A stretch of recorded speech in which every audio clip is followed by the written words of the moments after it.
Started? Yeah? Okay, guys, welcome everybody to our Chulis night. We are now found in Parashat Taztaveh, Parashat Zachor, which is the night right before, this is the week right before Pourim. And we have to find the connection. What's the inyan of Parashat Zachor to be read before Pourim? And what is the inyan of Parashat Zachor also? Because Parashat Zachor, it's an interesting mitzvah that we have. We have a mitzvah in Parashat Zachor. Anybody know what this mitzvah is about? You have to basically destroy Amalek. That's you have to remember what Amalek did. Zachor et asher asa lecha Amalek. Remember what Amalek did. Bader betzetecha mimitzrayim. On the way when you came out, right? And they tried to destroy you, and they tried to make a complete destruction of the Bnei Israel. Make sure that they wouldn't exist. Same thing as we had in the Holocaust, which was one of his descendants. But they wanted to destroy Bnei Israel. And we have to understand, how is it possible? Because it says, Milchama la'Hashem be'Amalek lidor dor. It says that in every generation, there has to be found that we have this fight. We have to know how to do Michyat Amalek, to destroy Amalek in every single generation. Now, before, back in the day, we knew very well who was Amalek. 2,000, 3,000 years ago, 4,000 years ago. We knew exactly what Amalek was. It was a nation that they lived in a certain area. Even in the times of David HaMelech, he knew Shaul HaMelech. He was also commanded to destroy Amalek, but he didn't end up destroying them. He left some of them alive, and that's how they reproduced. But we knew exactly who they were. However, in today's day, it's very difficult to tell who's Amalek. It's very difficult. How are we going to know? So how do we have a mitzvah? Dor dor. How can Hashem tell you? Huh? What do you mean it's a mistake? Yeah, Shaul made a mistake. Yes, and he lost his kingship from him. It was taken away from him because he didn't kill everybody. And we have to understand, how can it be Hashem's asking us to destroy Amalek in every generation if at the end of the day we don't know who's Amalek? How are we going to know? So what's our job? If we don't know who's Amalek, what's our job in the destruction of Amalek? So this is something we have to try to understand. Also, we see in this week's parasha, we see V'ata Taztaveh et Bnei Israel. We see that Moshe Rabbeinu was told to take Aaron and to make him the Kohen. How do we make Aaron the Kohen? So it says in the pasuk, "Ve'asu lo bigdei kehuna," whatever it was, and it says lekadesho lechanoli, to make him kadosh, to make him holy, and to make him a Kohen to me. Now, question: how is it possible through a beged, through a clothing, you're making someone holy? I don't understand. Like, just because I wear, that's it. Aaron becomes he looks nice, he looks pretty, but why is it that all of a sudden he becomes kadosh, he becomes a kohen just because he wears clothing? What do you mean? If anybody wears his clothing, he becomes kadosh? What about this? How come it's a beged? It sounds like that Hashem is telling Moshe Rabbeinu that in this beged itself is found the kedusha to be kohen gadol. So that's what was bothering me. How can it be that through the beged he becomes kadosh? How can he becomes holy through the beged? How can that be? Good question, no? What? Maybe that's what he's just missing, just the word. Just missing the beged. But it's funny because it really sounds like in order to become kohen gadol, you have to go through the begadim. The begadim are the way that he's going to become kohen gadol. So we're trying to explain with that understanding, which is maybe materialism is not such a big thing in Judaism. Like, it's not such a big part of Judaism to be materialistic. Yes, exactly. That's my question. So why is it depending on the material in order to make him holy? It shouldn't depend on that. That's a great question. So we have two questions to understand. First, we have, how can it be possible that we have a mitzvah of Michyat Amalek lidor dor, every generation? If we don't know who's Amalek, how can we have a mitzvah to destroy in every single generation? In the times of where there was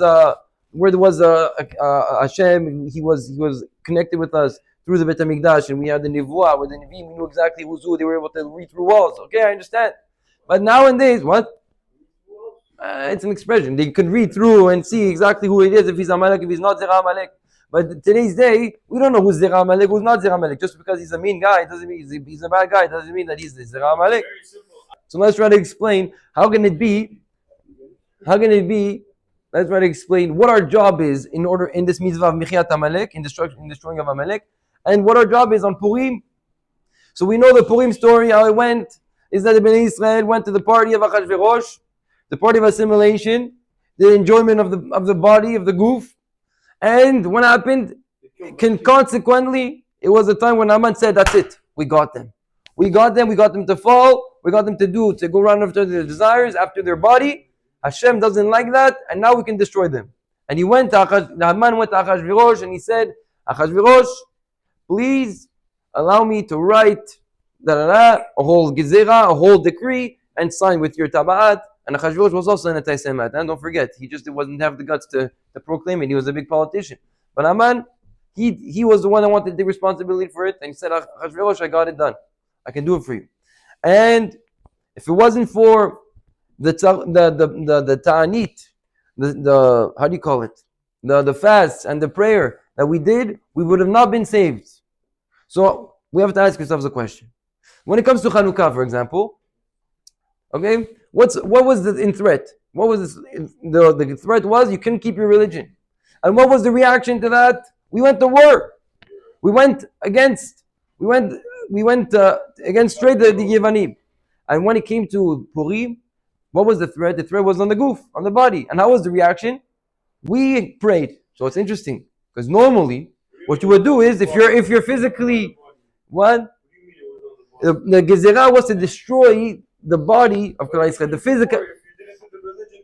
Yeah, but if you would change, it wouldn't destroy the Ben Israel. He would still be a Ben Israel. He would still be a Jew, and his son would be a Jew, and he can continue the lineage of a Jew.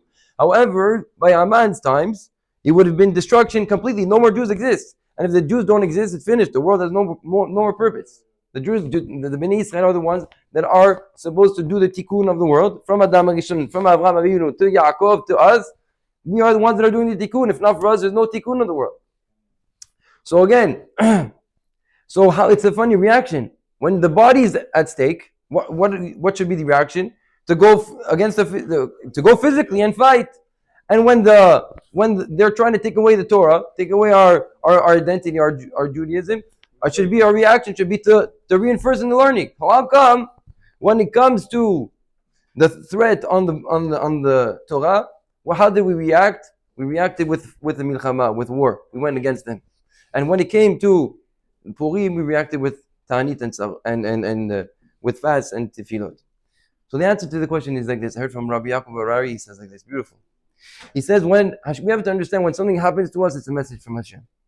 When something happens to us, we have to understand what is being attacked, and we have to take that which is being attacked and fight against it, and do the tikkun, and do the fixing for that. So for example, by Purim, what was being attacked? The body. So obviously there was something that we did wrong with our body. And in order to fix the problem, we had to fix our body. Now, what was the problem with our body?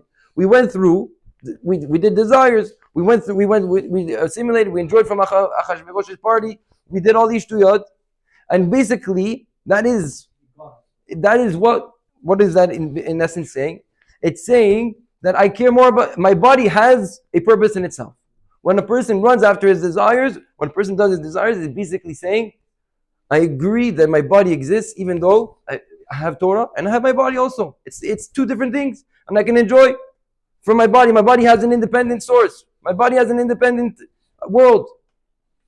However, so therefore the fix is, no, your body is here for the neshama, is here to do avodat Hashem, and it's completely here only for that. And when you enjoy, for example, you enjoy for mitzvot, you have mitzvah to do with the physical part of you. That's a mitzvah that you have to do that's the way that you're mekayeb. That's the way that you make your goof holy. You make the goof, you fix it into the plan of the neshama. So therefore, it's all one plan. So before, when you were sinning, what were you doing? What was the person doing? He was saying that my body has its own plan, and I also learned Torah. However, when the fix is saying, no, my goof also is part of the plan of Hashem. So therefore, the reaction that we had to have was to come to a conclusion of where we now are going to make our bodies weak. We're going to fast 3 days. We're going to pray. We're going to do teshuvah. We're going to do all this, but we're going to take our bodies and say our bodies are worthless. Our bodies are worthless if it's going to go only for desires. Our bodies are worthless. So therefore, now that's the way to react. When it came to Chanukah, for example, It was the opposite. Over there, the Gezerah was on the Torah.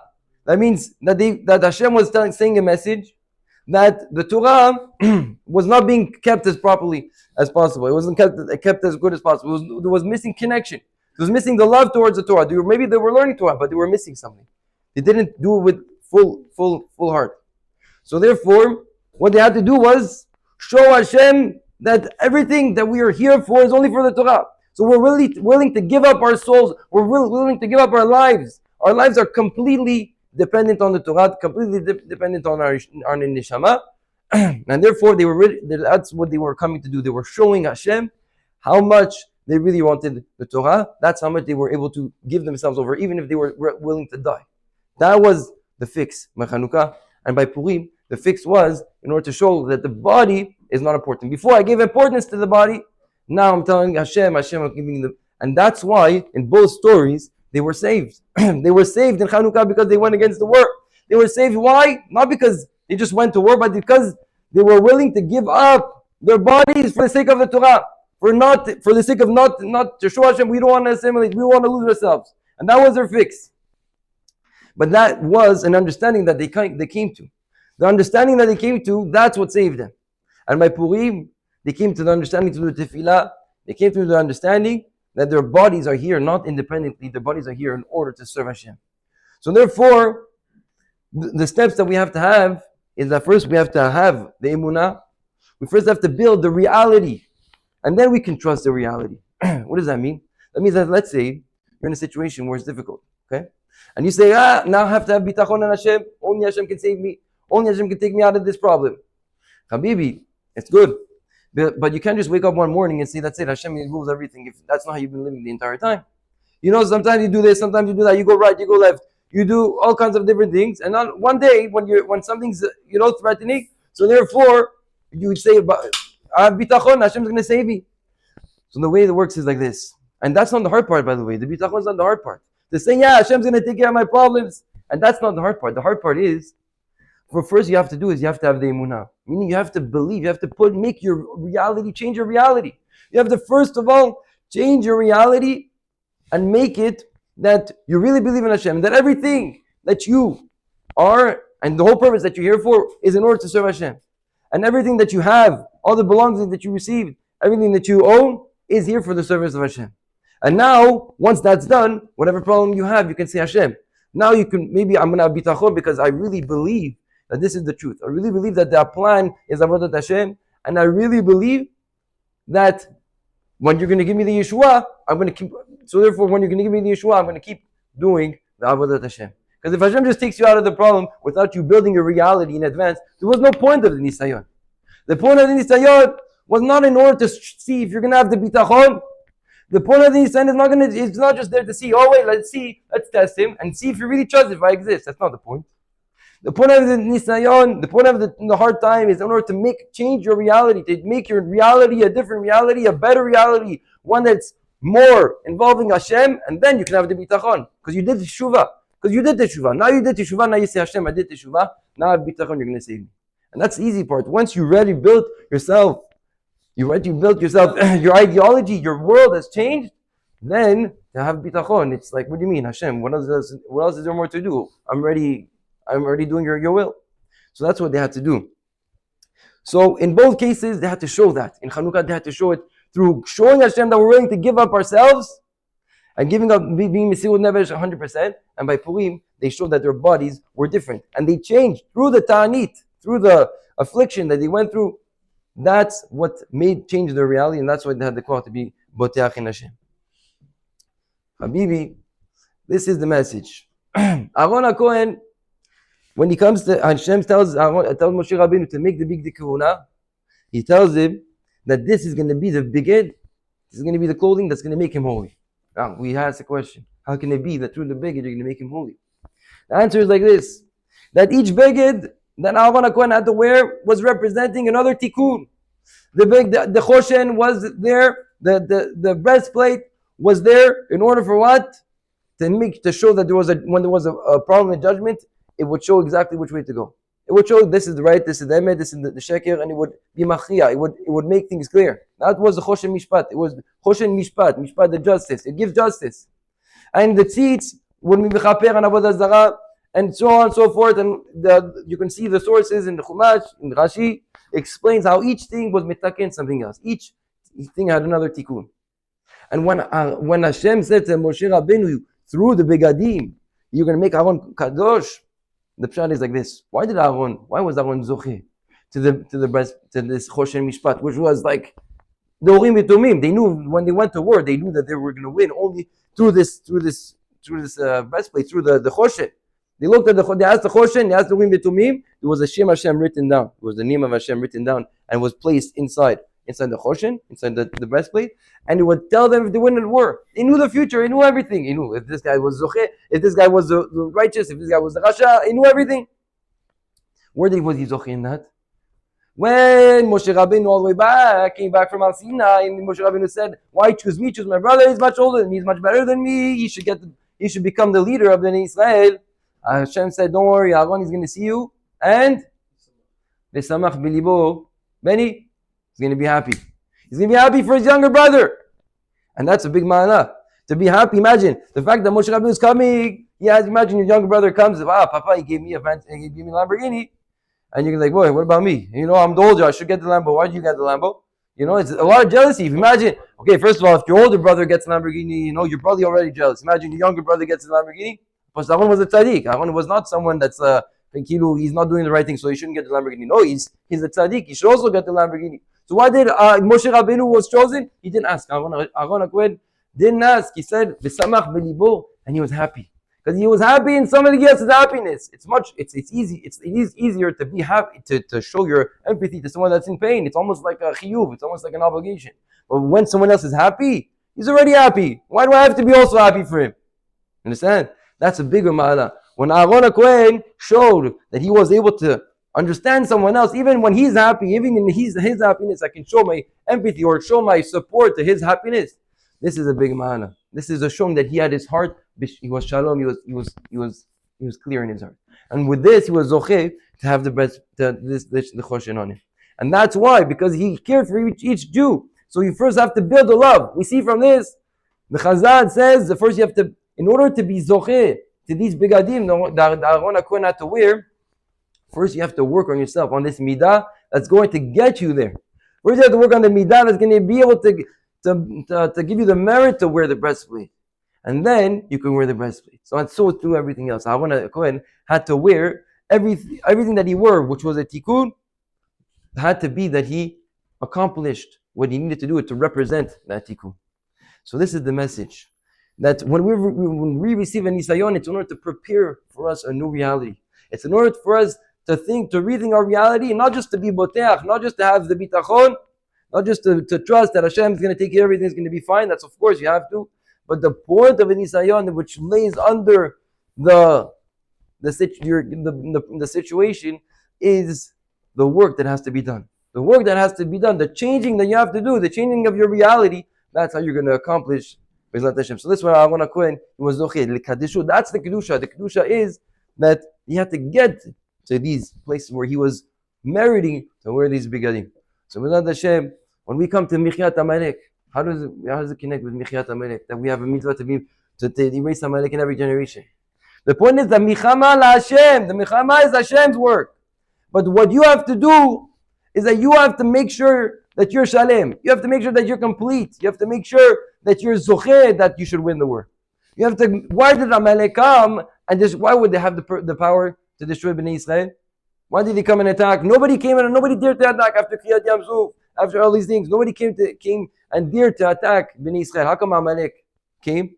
Because they came from Rifidim, which comes from Rifu Yadayim. They were not complete in their Torah. They were missing something. They were missing the love. They were missing the connection in the Torah. That's why Amalek, he's only able to come in a place where there's an opening. Amalek is basically a virus, okay, that comes and goes on something that's alive and takes the vitality of that thing and lives from it. But he doesn't have any life from itself. So Bnei Israel only give vitality to Amalek when you're not complete. Like we said, Amalek is the same numerical value as Safek, as doubt. Only when the person is in doubt, that's when Amalek can come and destroy. But if there's no doubt, that means the person is complete. He's already shalem. He's one with himself. There's no room for Amalek to come in. So therefore, there's no room for Amalek. There is no entrance. So what our job is not to fight Amalek. Our job is not to destroy Amalek physical because we don't know who it is. There's an avodah. So obviously Hashem knows that we're eventually not going to know who's Amalek. Because Hashem is telling you, Micham ala Hashem. Hashem's going to do the work. But your job is for what? Your job is to get shalem. Your job is to become one. Your job is to make sure that there's no room for the Yetzirah to come in. Hashem, this is the inyan of Pourim. Pourim is the day that we proclaim that there's no such thing as something ra. There's no such thing as something bad. There's no such opening for Amalek. There's no such thing that we're not able to be. There's no bad. Even the bad that we did. Even the avirot that a person does. It says in Tzvarim, even the avirot that a person does, it's for the good. And you can turn your avirot into mitzvot, says the Gemara. You can turn it into, if you do teshuvah mi'ahava, you know why? Because sometimes we have to go down there. Sometimes we have to taste the avirah in order to do teshuvah, in order to come back to Hashem. We have to go down there. Sometimes our curiosity is too much, and we feel the disconnection from Hashem. We say, 1 second, I can't. I have to go back up. And that feeling is something that it will drive you, and something that you can receive from the avirah. However, don't do the avirah. But if it's already done, know that it's also, you can turn that into a mitzvah, so it's for the good too. Purim is about taking Adelo Yadam ben Aruch Haman le Baruch Mordechai. Until you don't know the difference between Aruch Haman. What do you mean? What kind of mitzvah is this, Benny? Explain to me, please. What kind of mitzvah is that you should get drunk up to the point where you don't know the difference between Aruch Haman and Baruch Mordechai? I don't understand this mitzvah. How can it be? Like, we are here, our entire life, we're here going after the good and running away from the bad, or trying. There's no in between. There's no in between. There's no difference. There's no difference. That's what we have. We have to get to a point where there's no difference. We have to get to. Non-stop, you want to do good, and when you do bad, then you're gonna feel guilty. When you're just tipsy like this, and you don't know the difference after between whatever you said Haman and whatever you said the line there. What's the point? The point is that you have to get to a point. 1 second. Your point is you have to get to a point where there's actually no difference. You have to get drunk to the point where you see that in the bad there's also the good. They're both serving the same purpose. That's the point. You're just gonna be happy. That's the point. You're gonna show you Mordechai. You're gonna see Mordechai either way. That's that. So Bezat Hashem, may we be zocheh. May we be zocheh for this. To finally get completion and we can erase the Amalek that's inside of us. Bezat Hashem.